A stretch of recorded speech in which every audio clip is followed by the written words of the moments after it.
और रथ को घोड़ों से बांधा गया।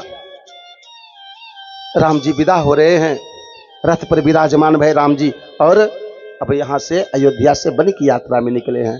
अयोध्या के सारे नगर प्रवासी जैसे प्रातःकाल होने को है, सब राम जी के पीछे पीछे। प्रातःकाल सूर्योदय होने वाला है। राम जी जैसे ही रथ पर विराजमान भई, सीता मैया विराजमान भई, क्योंकि पिता की आज्ञा थी, सुमंत जी को पालन करना था, इसलिए राम जी विदा भय अयोध्या से, तो रथ से विदा भय। सुमंत जी रथ को हाके, लेकिन अयोध्या के सब नगर प्रवासी पीछे पीछे। राम जी समझाते हैं, भैया आप सब कहां जा रहे हो? कहते नहीं नहीं प्रभु, आप 14 वर्ष वन को जा रहे हैं, तो भला हम अयोध्या में कैसे रह सकते हैं, हम भी आपके साथ वन को चलेंगे। राम जी कहते हैं नगर प्रवासियों को, नहीं नहीं, आपको वन जाने की आवश्यकता नहीं है, आप क्यों जा रहे हो? अरे 14 वर्ष तो यूं देखते देखते समय व्यतीत हो जाएगा, मैं तो पुनः 14 वर्ष व्यतीत करके अयोध्या में आऊंगा, इसलिए आप सब अयोध्या में रुको। अयोध्या के नगर प्रवासी कहते हैं, ना ही प्रभु, ऐसे ना ही रुकेंगे, आप जहां जाते हो वहीं जाएंगे, क्योंकि हे प्रभु, हे राम जी, हम सभी जानते हैं कि जहां राम होता है वहीं पर अयोध्या होती है, और जहां पर राम नहीं वहां पर अयोध्या नहीं। इस अयोध्या में राम नहीं, तो इस अयोध्या में हम सब रह के क्या करेंगे? हम सब आपके साथ चलेंगे। चल पड़े राम जी के मोह बस, प्रेम बस। पहले दिन की यात्रा पूरी भई। पहले दिन की प्रातःकाल यात्रा में चलते चलते, और जब संध्या होने को हुआ तो रथ चलते चलते कहां रुकता है? सई नदी के पावन तट पर। सई नदी है, सई नदी का दर्शन किया आपने? ये आप जब अयोध्या श्री धाम जाएंगे तो उसके पहले ही एक स्थान है प्रतापगढ़, सुल्तानपुर से पहले ही है प्रतापगढ़, वहीं पर ये सई नदी है। कोई होंगे तो आप जानते होंगे वहां की सई नदी का पावन तट। वहां पर संध्या भई तो राम जी सुमंत जी से कहते हैं कि ये सुमंत जी, रथ को यहीं पर रोका जाए, और सुंदर बट वृक्ष है, यहीं पर आज का विश्राम होगा रात्रि।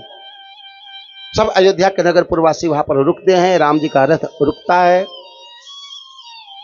और यहाँ पर संध्या वंदन होता है, रात्रि होती है। तो रात्रि में सब जितने भी अयोध्या के नगर पुरवासी हैं, राम जी को घेरा बना करके सब विश्राम करने लगे। घेरा बना लिए और वहीं पर विश्राम करने लगे। और जब अर्धरात्रि व्यतीत हुई, अर्धरात्रि अर्थात मध्य 12 बजे रात्रि को, राम जी उठते हैं और सुमंत जी से कहते हैं, सुमंत जी अब रथ को घोड़ों से साधो और अब आगे की यात्रा पूरी करनी है। सुमंत जी कहते हैं, प्रभु आप तो मर्यादा का पालन करने वाले हैं, ये सब अयोध्या के नगर प्रवासी आपके साथ में ममता बस चल करके पांव पांव आए हैं, थक गए हार गए हैं तो विश्राम कर रहे हैं। क्या यही धर्म है नाथ कि इनको सोता हुआ छोड़ करके चला जाए? आप तो धर्म का पालन करने वाले, और इनको सोता हुआ आप छोड़ करके और यात्रा प्रारंभ कर रहे हैं। राम जी कहते हैं, हे सुमंत, सबसे बड़ा धर्म होता है माता पिता की आज्ञा का पालन करना। सुमंत आप जानते हैं ये सब मेरे ममता के वशीभूत होकर के अपनी अयोध्या को छोड़ छोड़ के मेरे पीछे पीछे आए, लेकिन थोड़ा विचार करो सुमंत कि इनके भी छोटे छोटे नन्हे नन्हे बालक हैं जो आ नहीं सके हैं, इनके भी वृद्ध माता पिता हैं जो अयोध्या में ही हैं और वो आ नहीं सके हैं। अगर ये सब अयोध्या के नगर प्रवासी मेरे साथ में रहेंगे तो उन छोटे छोटे बालकों का और उन वृद्ध माता पिता का सेवा कौन करेगा? इसलिए धर्म यही है, इनको सोता हुआ छोड़ करके आगे की यात्रा पूरी करो। और जब प्रातः काल ये मुझे नहीं पाएंगे तो अयोध्या में वापस चले जाएंगे और अपने कुटुंब परिवार में, अपने व्यवहार में लीन हो जाएंगे। इसलिए इनको सोता हुआ छोड़ करके चलना ही सबसे बड़ा न्याय संगत है। अर्धरात्रि में राम जी ने अब आगे की यात्रा पूरी की और प्रातः काल होते होते राम जी का रथ कहां पहुंचता है? श्रृंगवेरपुर। कहां पहुंचा? श्रृंगवेरपुर। श्रृंगवेरपुर के राजा कौन है? श्री निषाद राज गुह जी महाराज। निषाद राज महाराज। सूचना मिली निषाद राज भैया को, क्या कि मेरे भगवान आए, मेरे ठाकुर जी आए। दौड़ पड़े हैं निषाद राज जी, सारे काम काज को छोड़ छाड़ के दौड़ पड़े निषाद राज की मेरे राम आए, मेरे सखा आए, मेरे मित्र आए। सखा कैसे हुए इनके? राम जी जानते हैं, क्योंकि एक ही गुरुकुल में निषाद राज और राम जी का विद्या अध्ययन हुआ था, वहीं पर मित्रता भई थी। इसलिए कहते हैं कि मेरे सखा आए, मेरे भगवान, मेरे राम आए। दौड़ पड़े निषाद भैया, जो श्रृंगवेरपुर के राजा हैं निषाद जी। निषाद किसे कहते हैं बताने की जरूरत नहीं, आप जानते होंगे। हाँ, ये वो निषाद भैया हैं। सुनते ही दौड़ पड़े कि मेरे प्रभु जी आए, ठाकुर जी आए। आए राम जी के चरणों में दंडवत करने लगते हैं। राम जी कहते हैं, हे सखा, आप तो मेरे मित्र हो, और मित्र का स्थान एक मित्र के हृदय में होता है, एक मित्र का स्थान चरणों में नहीं होता। इसलिए निषाद जी को उठा करके चरणों से और राम जी अपने हृदय से लगा लिए हैं। ये वो राम है जो एक मल्लाह को भी अपने हृदय में लगा लेते हैं। हाँ, एक केवट भैया को कहां लगाए? अपने हृदय से लगा लेते हैं उठा करके। निषाद जी कहते हैं, प्रभु हे सखा, आप यहां तक चल करके आए, मुझे देखने का सौभाग्य बना, आपका दर्शन पाया, चलो न मेरी कुटिया को पावन बनाओ। राम जी कहते हैं, नहीं नहीं भैया, मैंने 14 वर्ष वन व्रत धारण किया है, और इस वन व्रत धारण में मैं किसी के आश्रम में प्रवेश नहीं कर सकता, गृहस्थ आश्रम में प्रवेश नहीं कर सकता। सुंदर बट वृक्ष है वहीं, वहां पर कुशा का आसन बनाया गया, और आज रघुनाथ जी और सीता मैया कुशा के आसन पर विराजमान होते हैं। जिसके पांव के नीचे सुंदर सुंदर कमल के पुष्प के समान सुकोमल कालीन गद्दे बिछाए जाते थे, जिनके चरण कमल के समान सुकोमल हैं, वो आज नंगे पांव वन की यात्रा में चलते चलते और कुशा के आसन पर विराजमान हो रहे हैं। कुशा के आसन पर बैठते हैं। कुशा जानते हैं ना? कुशा का नाम सुना है? दोभ, क्या कहते हैं? दोभ ओ मैया, जो आपकी भाषा में कहते हो, जिससे पवित्री बनाई जाती है। कुशा तो हिंदी शब्द है, समझ में तो आता होगा जी। कुशा, कुश खेतों में होता है, लंबी लंबी धार होती है, उसकी पत्ते होते हैं, और यदि उसको थोड़ा सा अगर सावधानी से न पकड़ा जाए तो हाँ हाँ मैया, बस वही दो कुशा। उसके आसन पर मेरे रघुनाथ जी विराजमान है। लक्ष्मण भैया इस दशा को देख करके ना बहुत रोते हैं। आज जो अयोध्या के श्री राजकुमार हैं, आज उनको कुशा के आसन पर विराजमान होना पड़ रहा है। जिसके लिए सुख की वर्षा होती थी, आज उनके सामने कुशा का आसन सहन नहीं कर पाते, और लक्ष्मण जी चुपचाप जाकर के अकेले में खूब रोते हैं कि मेरी मैया की ऐसी दशा, सुकुमारी लली की ऐसी दशा, मेरी माता श्री की ऐसी दशा, सीता जी की ऐसी दशा। रहा नहीं जाता है लक्ष्मण जी से, व्याकुल होकर के खूब रोते हैं, और कैकेयी को खूब धिक्कारते हैं कि हाय रे कैकेयी, हाँ आज तेरे कारण मेरे भैया की ऐसी दशा भई है। जीवन में कभी भी सुख के भरोसे जीवन को नहीं जिया जाए, ये आप सबके लिए बातें हैं। जीवन में ऐसा मान करके जीवन को न जिया जाए कि हमेशा सुख ही सुख मिलेगा। अरे आज अगर आपको अवसर मिला है कि आप सुंदर सुंदर गद्दे पर सो रहे हो, बेड पर सो रहे हो, सुंदर मखमल के कालीन पर चल रहे हो, अच्छी बात है, आपके दिन लौटे हैं, लेकिन कल का सावधान रहना, यदि आपको नंगे पांव भी चलना पड़े तो पीड़ा न हो, इस प्रकार भी जीवन में अपने आप को बना के रखना चाहिए। आज यदि हम गद्दे पर सो रहे हैं तो नींद आ रही है, कल यदि आपको पृथ्वी पर बिना बिछौने के यदि सोना पड़े तो भी आपको उसी प्रकार से अच्छी निद्रा आनी चाहिए। ऐसा जीवन में स्वभाव बनाना चाहिए। क्योंकि हर स्थान पर आपको आपके घर वाला सुख नहीं मिलने वाला।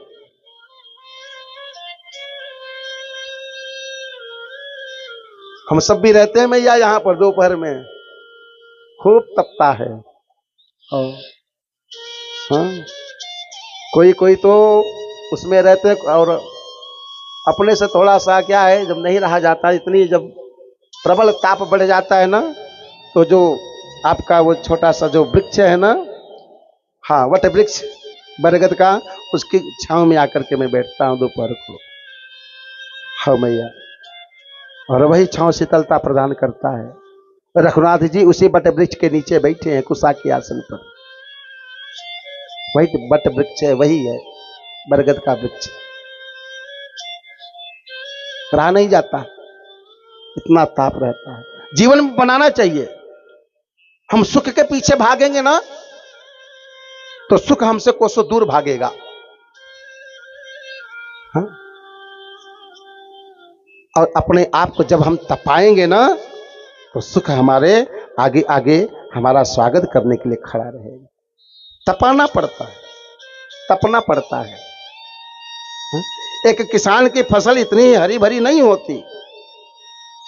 एक किसान की फसल हरी भरी ऐसे नहीं होती, यूं ही घर में बैठे बैठे उसकी फसल हरी भरी हो गई।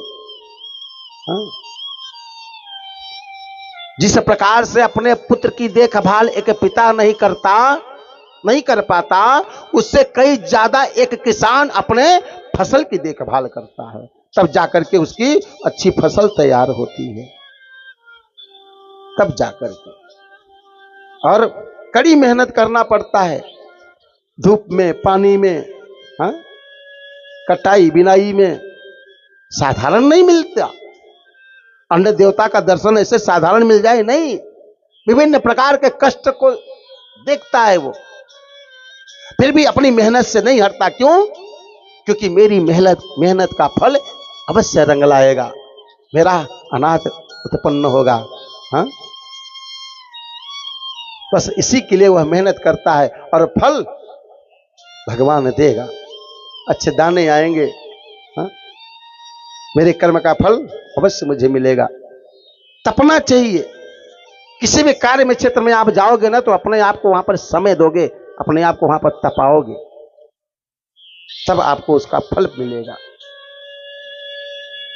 और यह आपके जीवन का प्रारब्ध है, जो आपको करने का सौभाग्य मिल रहा है, किया जाए। कर्मण्यवाधिकारस्ते मां फलेषु कदाचन। कर्म को प्रथम प्रमुखता बताई है। गीता में श्री कृष्ण भगवान ने श्री अर्जुन जी को उपदेश देते हुए कहा कि अर्जुन, कर्म प्रधान है, कर्म को करना है तुम्हें, फल की कामना तुमको नहीं करनी कि क्या मिलेगा फल इसका, तुम्हें केवल कर्म करना है। अरे तुम जिसको कहते हो कि मेरे पिता हैं, ये मेरे मामा हैं, ये मेरे चाचा हैं, मेरे भाई हैं, ये मेरे पितामह हैं, ये मेरे गुरु हैं, मैं इन पर अस्त्र शस्त्र कैसे चलाऊं? अरे अर्जुन, तुम जिसको जीवित देख रहे हो तो कब के मारे जा चुके हैं। अर्जुन, तू देखता है कि तेरे पितामह, तेरे मामा है, तेरे चाचा है, तेरे भाई है, जो तेरे सामने खड़े हैं धनुष लेकर के युद्ध के लिए तैयार हैं? नहीं, ये केवल खड़े हैं, लेकिन ये तो कब के मारे जा चुके हैं, बहुत पहले ये मारे जा चुके हैं, मर गए हैं ये। हाँ? तुझे अपना कर्म करना है, बस फल की कामना नहीं करनी है। कर्म करो, क्योंकि फल देने वाला मैं स्वयं हूं। किसको कहां पर, किस समय, कब, कितना देना है, ये तुम्हें नहीं देखना है, ये मेरा काम है देखना। बस धनुष उठाओ और बाण चलाओ, विराट रूप दिखाए, गीता का उपदेश दिए हैं। हाँ? हमको आपको भी जीवन में कर्म करना पड़ता है, और बिना किए हुए कहां मिलता है। अगर बिना किए हुए मिलने लगे तब तो हाँ? फिर क्या बात।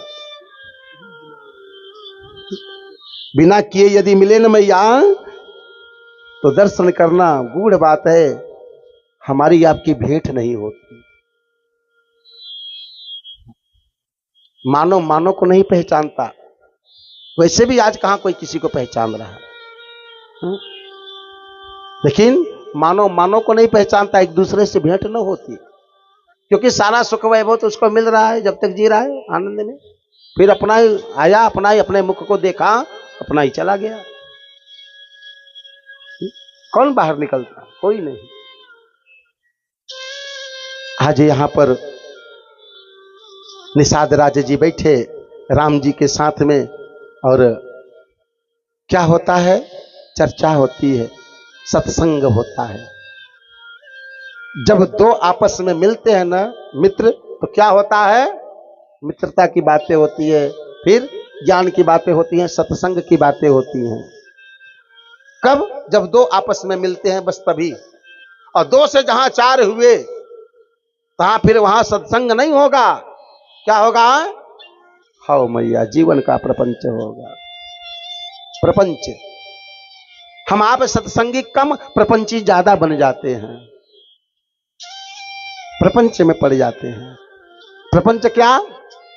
खाली समय मिलता है ना तो भगवान का ध्यान नहीं करते, खाली समय मिलता है ना तो भजन कीर्तन नहीं करते, घर पे भी खाली समय मिलता है ना तो कोई पास पड़ोसी भी आकर के पास में अगर बैठ जाती हैं, तो जब दो रहेंगी तब तो अच्छी बातें चलेंगी। और दो से जहां आपस में चार पड़ोसी इकट्ठे होकर के बैठी, और फिर बस, अरे आज सुनी हो, अरे आज सुने ऐसा कहा, अच्छा हाँ मैं थी वहां, अच्छा। एक दूसरे की चर्चा, एक दूसरे की बुराई है?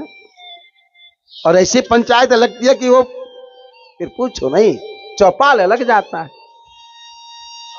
चौपाल लग जाता है, समाप्त होने का नाम ही नहीं, फिर समय ही समय। हाँ? उस चौपाल के प्रवचन को सुनो तब क्या बात है। हाँ? लंबा सत्संग चलता है चारों के, और मन किसी से नहीं मिलेगा। चार पांच जो आपस में बैठती हैं वहां ना, घेरा बना करके एक दूसरे की बातें करते, किसी से किसी का मन नहीं मिलेगा ना, कि मन मिलता हो नहीं। बस हाँ में हाँ, हाँ बस वही हवा हवाई, उनकी हाँ में हाँ तो उनकी हाँ में हाँ, तुम जो बोलो अच्छा है, जो मैं बोलूं अच्छा है, बस हो गया। हाँ, इसी में हमारे आपके समय निकल जाते हैं। बनना है तो सत्संगी बनो, समय मिले भगवान की स्तुति करो, भगवान की चर्चा करो, हा? या अच्छे विचार की बातें करो। हम जैसा मन में सोचते हैं ना, वैसे ही हमारे जीवन में उतर करके आता ही नहीं है। हमारी सोच के ऊपर हमारे व्यवहार निर्भर होते हैं। हम जिस विधि से जीवन में सोचते हैं ना आगे को, या जो सोच करके बैठते हैं, वही हमारे जीवन में व्यवहार बन करके उतरता है, और वही घटना होती है। यहां बैठे निषाद राज जी कहते हैं, प्रभु आपकी महिमा तो तीनों लोक में गाई जा रही है, आपके तो तीनों लोक में वाह वाह चल रहे हैं। नाथ, हे सखा, हे मित्र, मैंने भी सुना आपकी गुणगाथा, आपकी महिमा। क्या कि आप जब विश्वामित्र जी के साथ वन में गए थे, अब देखो ये सत्संग की बातें हैं, राम जी की ही कथा राम जी के आगे ही निषाद भैया बता रहे हैं कि आप जब विश्वामित्र जी के साथ में गए थे प्रभु, तो कैसे आपने उस निशाचरी का वध किया था, कैसे आपने अहिल्या को तारा था, कैसे जो बड़े बड़े राजा महाराजा शिव जी के धनुष को तिल मात्र हिला न सके, आपने कितनी सहजता से उसको हाथों में उठा लिया था। आपकी महिमा तो तीनों लोक में गाई जा रही है प्रभु। यहां सत्संग चर्चा हो रही है आपस में, और दूर केवल जो नाविक चलाने वाला मल्लाह दूर खड़ा है, दूर खड़ा है, वो सुन रहा कि ये कौन है जो हमारे महाराज इतनी बड़ी बड़ी बातें कर रहे हैं ज्ञान की। राम जी सत्संग होता है यहाँ पर, राम जी वहां कुशा के आसन पर विश्राम करते हैं, सीता मैया विश्राम करती है, लक्ष्मण भैया पूरे 14 साल तक सोए नहीं है। यदि कोई कहे कि 14 साल तक लक्ष्मण भैया की आंख लगी, क्षमा करना, नहीं,